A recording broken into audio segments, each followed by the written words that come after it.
Assalamu alaikum, dear students. Welcome to teaching Grammar Rocks.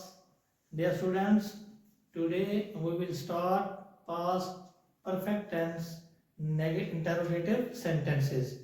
आज हमने interrogative sentences के active voice को passive voice में change करना है. Let's start the lesson. सबसे पहले हमने interrogative sentences के एक्टिव वॉइस के फार्मूला को चेक करना है, इसके स्ट्रक्चर को देखना है कि इंटरोगेटिव का हमारे पास स्ट्रक्चर क्या होगा, फिर किस तरह हम उसको पैसिव वॉइस में चेंज कर सकते हैं.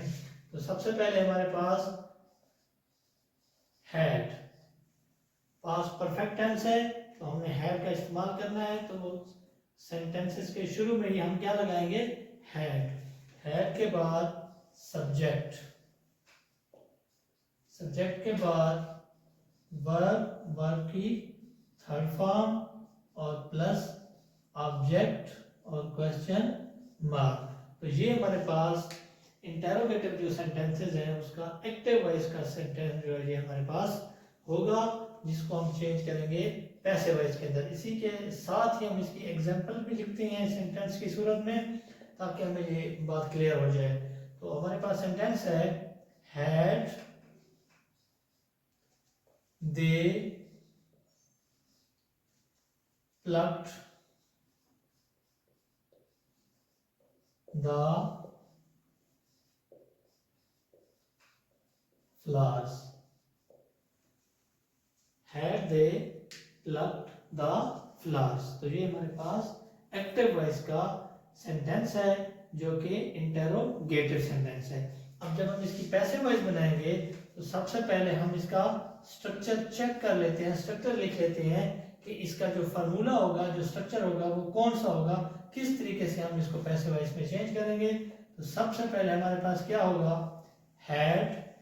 हैड के बाद हम क्या लगाएंगे, सब्जेक्ट. उसके बाद हमारे पास क्या आ जाएगा, बीन. बीन के बाद हमारे पास वर्ब की third form plus by plus object और फिर क्वेश्चन मार्क. तो इस तरतीब के साथ एक्टिव वॉइस सेंटेंस को हम पैसिव वॉइस में चेंज कर सकते हैं. तो इसी एग्जांपल को इसी फार्मूले के तहत जो है वो हम यहाँ पे पैसिव वॉइस में चेंज करते हैं.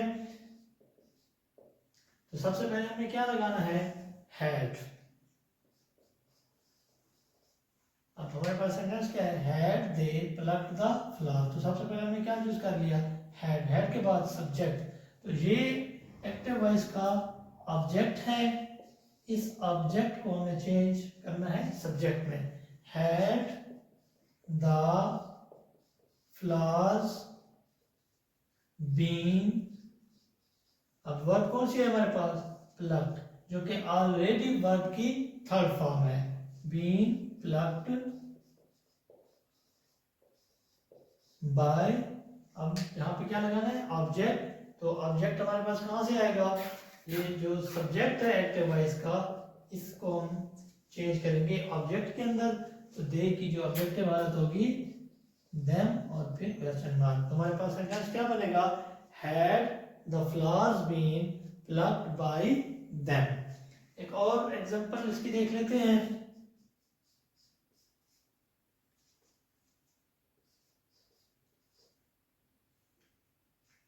हमारे पास जो है एग्जांपल, हैड